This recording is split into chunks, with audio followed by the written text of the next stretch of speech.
Today, we are currently terrorized by this one deck in the Yu-Gi-Oh! TCG format called Fiendsmith. You would think that there would be a counter to this deck. Yeah, we have discovered a counter. It's Ancient Gears. Let's get into it. So, let's start off with the fact that in round 7, Ancient Gear was 501. I don't know what score they're currently at right now at the end of day 1, but the fact that they were in round 7 and didn't drop a single game means something. It's like it has to be good against like the best deck, since like it's the most represented deck in the event. Even though people are going to be playing some wild stuff, but you know, making it to round 5, you have to at least face one Snake-eye's Fiendsmith at least. The feature match, it's against Fiendsmith Snake-eye, so it's a perfect representation of what's gonna happen. I was curious on how this deck performs against the matchup and what cards realistically are good against it, since like Ancient Gears are mostly just like big guys that can attack a lot, like somewhat like dinos pretty much, but they're like worse. And the more I thought about it, the more I realized, oh yeah, Ancient Gear Fortress is a card, huh? So this card reads, during the turn they were normal or special summoned, your opponent cannot target Ancient Gear monsters you control with card effects, and they cannot be destroyed by your opponent's card effects. Your opponent cannot activate cards or effects in response to the activation of Ancient Gear cards and effects. But realistically, what matters is your opponent cannot interrupt your Ancient Gear, like your summons, nor the activation of effects, which is huge because you could just make a big guy and just start breaking their field pretty much. Okay, so here's the feature match. So pretty much they have a board of Appaloosa, the Fiendsmith fusion, I forgot its name. We got Promethean Princess, who shouldn't be there since you're locked into summoning fire monsters, but they have a set droplet under the fusion that they're currently reading.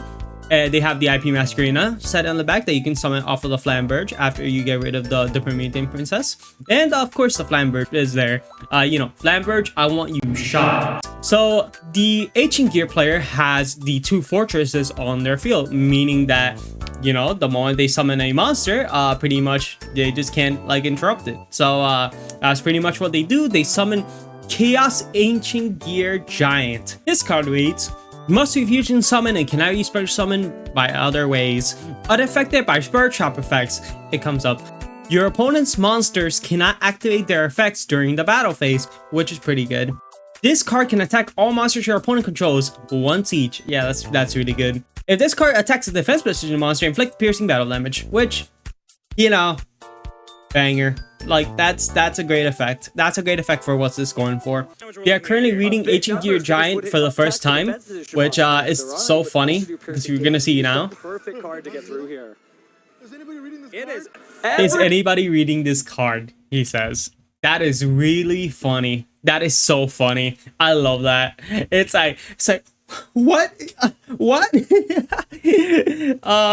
They were not ready for Ancient Gears. Okay, so pretty much they're just in a situation where they can't do much, and they just reading. They just shocked. They just shocked the fact that they gotta play against this deck. So this card's gonna be crazy against that. So so pretty much they activate the droplets, and then they have this little scuffle with like access code and all this stuff, but still the Ancient Gear player wins. So we're fine. You know, game 1 has been won. So pretty much to lock in game 2, they went first. The Fiendsmith player went first, and then they made a few misplays because like nervous. Don't worry, I don't blame it at all. That happens.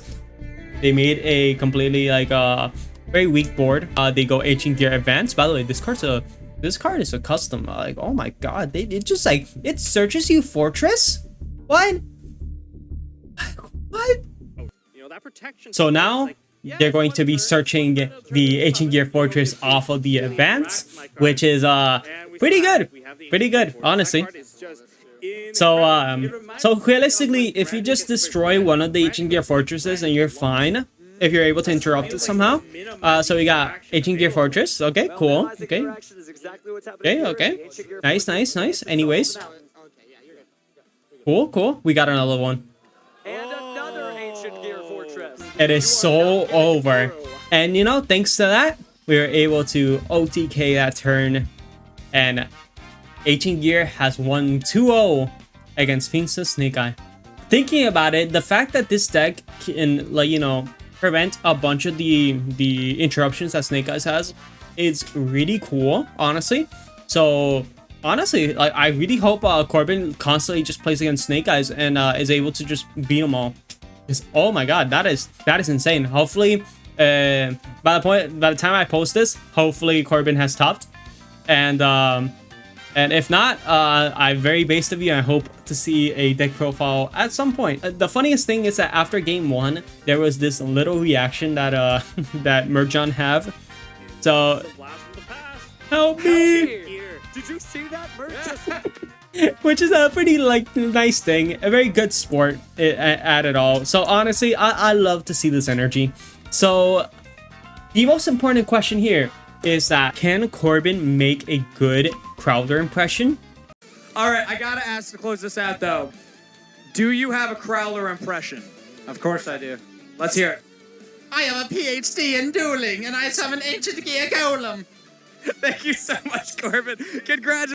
Let's go. I am so glad. I am so glad they got the impression as well. A great impression as well. I love it. So yeah, this is one of the nicest things we've seen in the community for this terrible format that we're currently in. So yeah, love to see this. Love to see this, honestly.